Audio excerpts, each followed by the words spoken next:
This blogcast will have additional audio content at the end of the episode.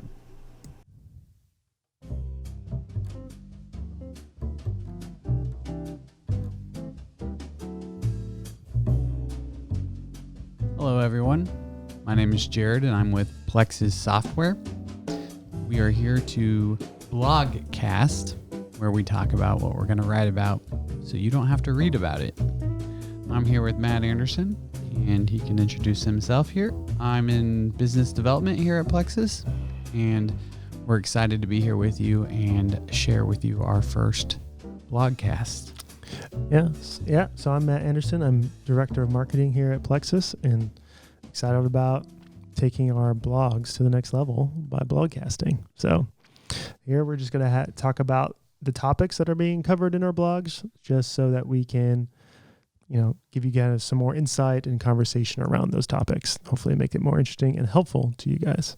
So the plan here is more or less, I know you got the topics in mind, so we'll let you get us started. Okay. So today's blog is about essentials for starting a business. And Jared, I know you've started many businesses kind of throughout your life. And so I wanted to ask you, what are some of the bare minimum things someone needs to start a business? Well, as long as we loosely define start, I've definitely done a few things. Even as a child, I was all about the lemonade stands and raking leaves and mowing yards. It made great money shoveling snow. And I remember making necklaces for high school girls. Had a little sweatshop going at camp. Started a lot of businesses. And what I mean by that, I'm half kidding, but also really by the technical definition, and in every one of those scenarios, I had started a business, and that's a sole prop. So a lot of people get really stressed out about, should I start an LLC? Do I incorporate? Do I have an S corp? I mean, they start throwing out a lot of words they don't necessarily know all the consequences to anyways. And that's okay. You don't need to, is kind of the good news here. So the essentials to starting a business is really just the drive to do so. And so if you keep it simple and you start a simple service company, which every one of my examples were technically mostly service. You just have to get out there and sell yourself. Right. So you're a sole prop. You don't need to do anything else. So the IRS is going to basically, you can write on your personal tax return. You can, actually do your expenses. The main thing is keep track of your expenses. Right. Keep track of your mileage. Keep track of really anything and everything. Because one of your basic expenses will be taxes. So a way to minimize that is by tracking your other expenses. Home internet, cell phone. These are things that are relatively unquestioned by the IRS. I mean, a cell phone is pretty standard. You're going to want to track basic expenses like that. But even if you're not sure, as long as you can go back and get the receipts. But anything you're not sure about, just make sure you have a box that says unsure about. And then I would basically classify those by month. Okay. And that's about what the IRS would expect. Right. But none of that you need to set up anything with your state or city government. You just start hustling and making money. And Insurance would be the first question I would ask. Okay. So the only reason to set up an LLC would be for the limited liability. Right. But you have to be a target. So if you don't have enough assets that somebody can really come after, like, your house is relatively protected. Okay. Depending on the state, it might even be even more protected. But, you have to have a lot of equity in your home, or your car needs to be over, I'm going to get the numbers wrong, but it's like you're protected, I don't know, $5,000, $10,000. But the main thing is people worry about way too many things for somebody to sue somebody or come after somebody for something so small, usually when it comes to service, that most of the time they're worried too much, and they just need to get out there and see if people are going to give them money. Right. Because that's the key, because then you can figure out the other details as you go along. Yep. Speaking of, you talk about insurance and risk that comes. What are some ways, kind of after someone gets going, they're actually making money, serving people, helping them things out? What are ways they can kind of reduce their risk in regards to? So the number one reduction in risk is being adequately insured. There's no doubt about it. So you can have 5 LLCs and spread everything out. And I'm always like, just buy more insurance. Unless you're in a high risk industry. I mean, we're just not talking about people who are probably dealing with chemicals, right. or construction is very different. But depending on your industry and how you define it and what service you're providing, for the most part, insurance is very cheap. And so buy more insurance if you're really concerned. Right. And that's going to be, a lot of people don't go after more than that, especially if there's not a lot to go after for you. Right. But so the next level of protecting risk would be forming an LLC. It is very easy. Most people don't realize it. There's so many websites like, let us help form your business. Here in Kansas, you just go to Kansas website. It's very easy to find the spot, search, how to make Kansas LLC. Make sure you end up at the Kansas website, not some other website. And then just form an LLC. You pay about $175 and then $50 a year after to keep it going. And that creates a liability. And at that point, we'll go back. One thing I left off, keep your finances separate. Oh, right. That's a good one. I know a lot of people will just say, well, I classify everything. Just go start another checking account and do all your business stuff through that. Right. Yeah. Because it's just way too easy to misspend the wrong money and it really can get yourself in a bind. Yeah. And it just makes your life so much less work, actually. Right. The ease of starting an account is so much easier than trying to keep track of the classifications. That's good. So insurance, LLC, and then really keep your books separate. Yeah. Your business from your personal. And I'd reverse it. I would keep my books separate first. And then if people start wanting to give me money, I could probably go the whole year, especially if I'm not too worried about, kind of getting sued or anything like that.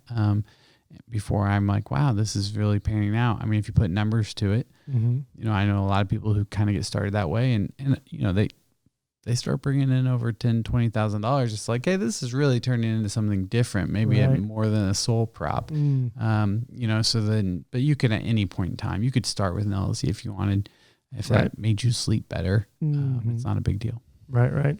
And then, that makes sense. So now that we've kind of reduced our risk, what are some ways that people maybe don't think about when starting a small business and ways to increase your profit? Sure. The number one way that, especially when you're beginning, is focus on keeping your expenses low.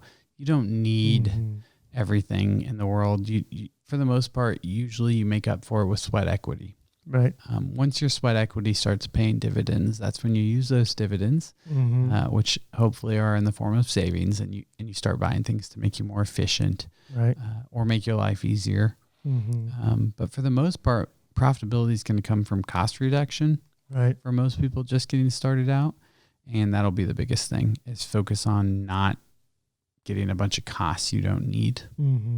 Yeah, so that makes you be kind of leaner. So you can be meaner and grow. Absolutely. And like I said, for the most part, you're trying to find out if people are going to give you money. Right. Once you're in that boat, you're kind of graduating into, hey, more people are lining up to give me money than I can do work. The hardest thing is going to be with costs is going to be probably hiring people and, when do you hire them on? I worked, I know before I got employees, I worked lots of hours because I wanted to already have the hours for that person. Right.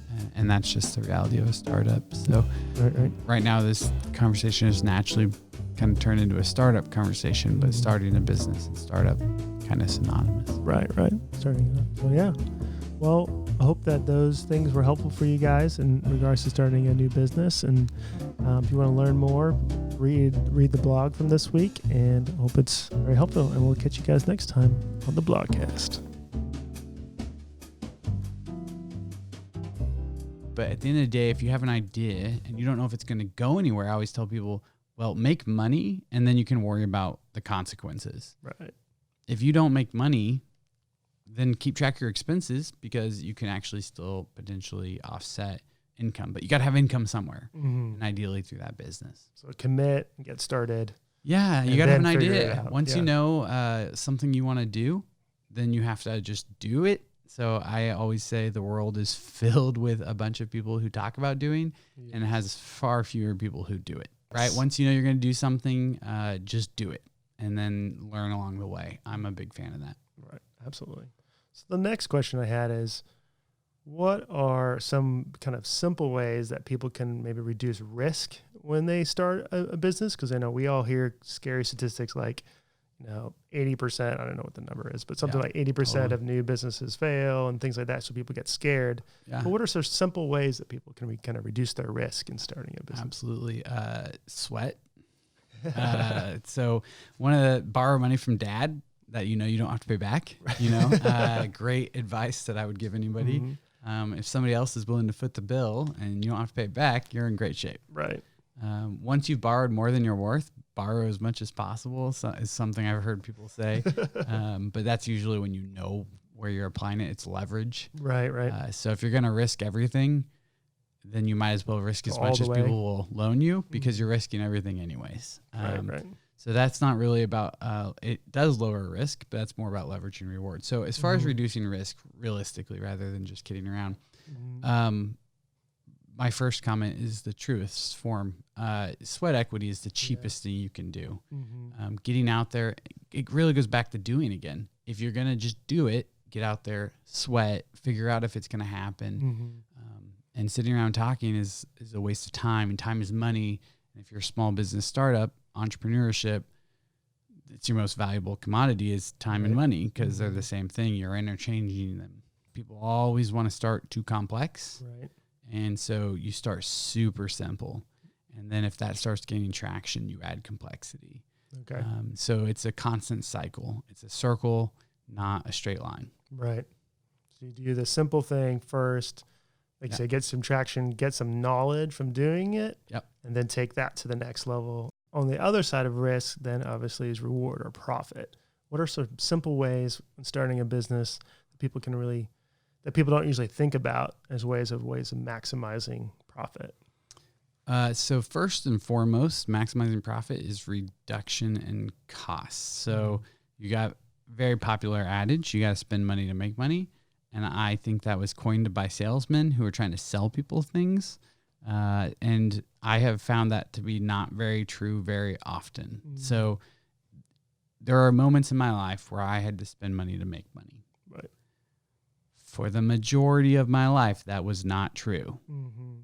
Yet, everybody says it all the time, and they believe it. I don't know how many times people would say that to me if I had to buy something, or a salesperson trying to sell me something, right? Or just talking with, whether peers or other people.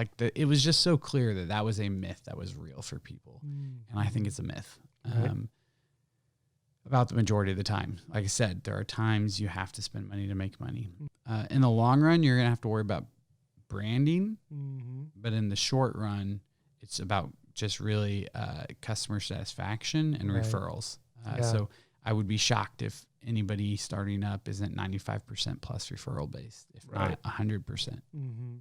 That makes sense. So getting a website is not your first thing, even though everyone thinks that nowadays because of the internet, but really it's about getting happy customers. Absolutely. And the website and brand, all that stuff will come later.